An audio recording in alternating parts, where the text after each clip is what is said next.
Bonjour. Vous êtes avocate au barreau de Paris. Quand on assiste à un procès d'assises et qu'on entend les experts, on se dit parfois c'est fumeux, c'est verbeux. Ça a une vraie importance dans un procès. Oui, la psychiatrie vient aider la justice, est convoquée par la justice depuis maintenant plus d'un siècle pour aider les juges à juger. Donc c'est une nécessité, on a besoin de comprendre quelle est la chimie, quelle est la psychiatrie, la psychologie des accusés et éventuellement également des victimes.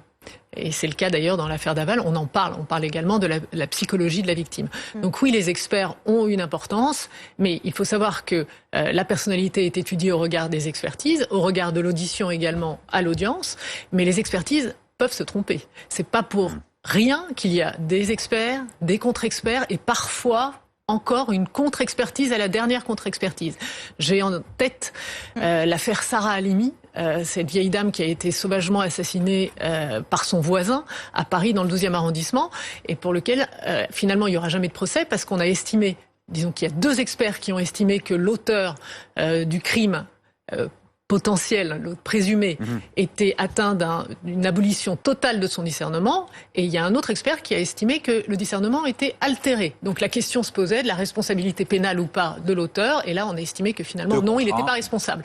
Donc débat d'experts devant différentes juridictions, et évidemment ici également débat d'experts pour essayer de cerner la personnalité de l'accusé, ce qui est quand même quelque chose de très important. Est-ce que finalement la clé de ce procès ne réside pas effectivement dans la personnalité de l'accusé et dans les détails intimes du couple aussi qui sont révélés?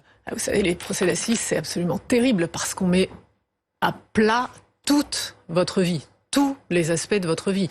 Au regard des crimes qu'on juge qui sont de la plus haute importance, on met à plat toute votre vie, la vérité doit être faite sur tout ce qu'on peut faire, mais néanmoins c'est pas pour autant qu'on le sait tout.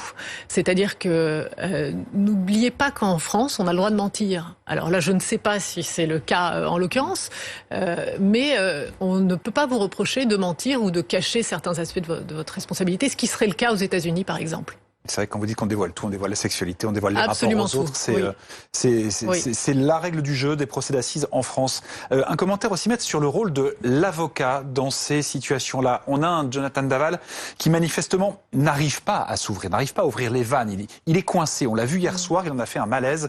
Le rôle de l'avocat, c'est quoi? C'est de protéger son client et de s'arranger pour qu'il ait la peine la moins forte possible, ou alors c'est de lui permettre d'aller mieux, quitte à tout déballer?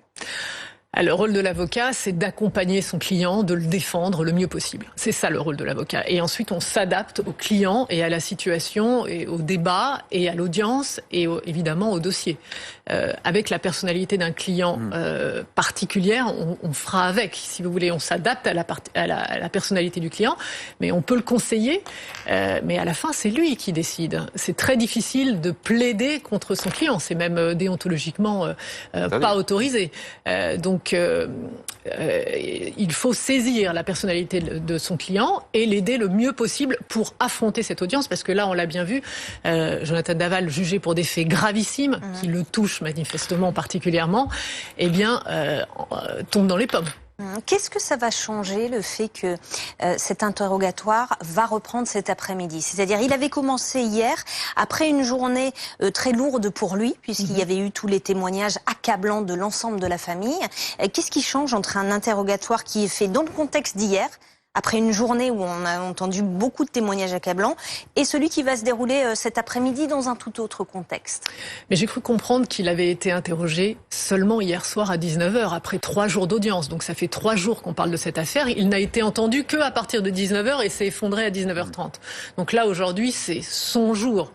Mais il est manifestement physiquement assez atteint et ça va être compliqué. Et puis apparemment très refermé sur lui-même. L'idée, c'est qu'il se délivre peut-être de certaines choses qu'il a à dire ou pas, je ne sais pas, mais néanmoins c'est son moment. La difficulté, j'entendais les parties civiles dire on attend des réponses plus développées. c'est un temple de frustration, la cour d'assises. Autant pour l'accusé que les victimes. Les parties civiles, les familles attendent des réponses élaborées à des questions gravissimes, on a la mort d'une sœur, d'une fille. Ils les auront peut-être pas, ces réponses. Et c'est ça la difficulté aux assises, c'est qu'on attend, il y a une attente qui est extrêmement importante et parfois elle correspond pas au résultat. Merci Maître Meillet.